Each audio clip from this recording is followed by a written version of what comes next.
इंदौर में लंबे समय के बाद एक बार फिर से खसरे के प्रकोप के बढ़ने का दौर शुरू हो गया है, जहां पिछले एक सप्ताह में शहर के 4 अलग-अलग स्थानों से ज्यादा 11 संक्रमित मरीज मिले हैं। वहीं सभी मरीज 9 साल तक के बच्चे बताए जा रहे हैं। दरअसल इंदौर में पिछले एक सप्ताह में अलग-अलग क्षेत्रों में करीब 11 बच्चे खसरे के संक्रमण की चपेट में आए हैं। वहीं इनमें से 8 बच्चे सामान्य इलाज के लिए अस्पताल पहुंचे थे, जहां पर जांच के बाद इनमें संक्रमण की पुष्टि की गई थी। वहीं 8 बच्चों में संक्रमण की पुष्टि होने के बाद से ही स्वास्थ्य विभाग के द्वारा लगातार इनकी कॉन्टैक्ट ट्रेसिंग की जा रही थी, जिसमें 3 और बच्चे संक्रमित पाए गए हैं। इसके बाद अब इंदौर जिले में कुल 11 बच्चे खसरे से संक्रमित पाए गए हैं। वहीं संक्रमित हुए इन सभी बच्चों को लेकर स्वास्थ्य विभाग का कहना है कि जांच में पुष्टि होने के बाद से ही इन बच्चों को जरूरी दवाओं के साथ ही विटामिन ए के डोज भी शुरू कर दिए गए हैं, ताकि संक्रमण के कारण होने वाले प्रभाव को कम किया जा सके। वहीं विभाग के द्वारा तत्परता से इस मामले में कार्रवाई की जा रही है और जिन भी इलाकों में यह संक्रमित बच्चे पाए गए हैं,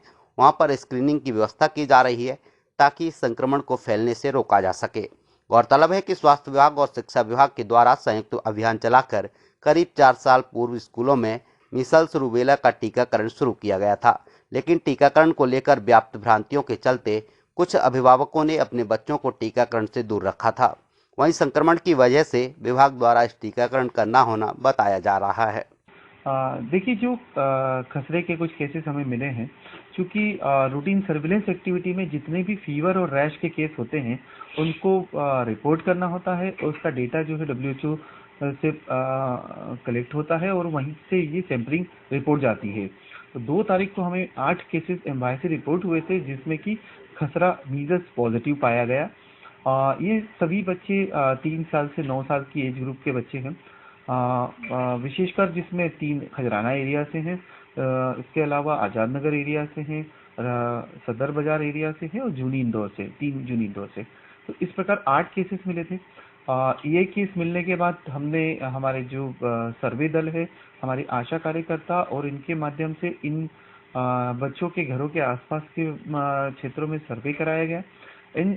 सर्वे के दौरान जो भी और भी कुछ बच्चे पाए गए जिनमें बुखार और लाल दाने थे, जिनकी की सैंपलिंग कराई गई। इनमें भी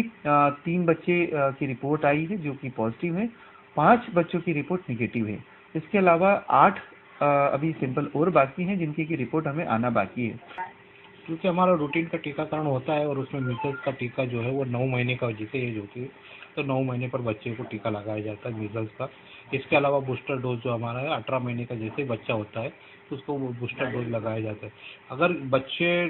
फुली इम्यूनाइज हो जाते हैं और वैक्सीन लगा लेते हैं तो ये मान के चलिए कि आप 95% 98% तो वैक्सीनेटेड होने के साथ साथ आपका वो इम्यूनिटी अच्छी से डेवलप हो जाती है और मिनिमम चांसेस रहते हैं कि आपको मीजल्स होगा नहीं होगा।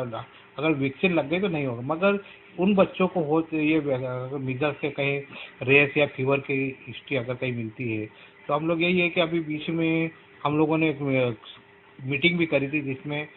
शिक्षा विभाग से और आईसीडीएस विभाग के भी इंटर डिपार्टमेंट हमारी बैठक हो चुकी है ये केसेस आने के बाद हमारे। तो उनको भी ये बोला कि जो भी स्कूलों में अगर कहीं फीवर या रेस के बच्चे कोई भी मिलता है तो उसकी जांच जरूर कराए और आंगनवाड़ी में भी अगर कहीं फीवर या रेसेस कैसे बच्चे मिलते हैं तो उनकी भी जांच कराए और बच्चों को आइसोलेट कराए और घर पे ये ना मान के चले कि हमारा कोई टेबूज रहता है कि जो है ये रखे कि इसको छोटी माता हो गई बड़ी माता हो गई या तो ऐसे ही हो, तो घर पे ना रखे, उसका बाकायदा ट्रीटमेंट करवाए और साथ ही साथ डॉक्टर्स को दिखाने के पश्चात ही उसको होम आइसोलेशन करें।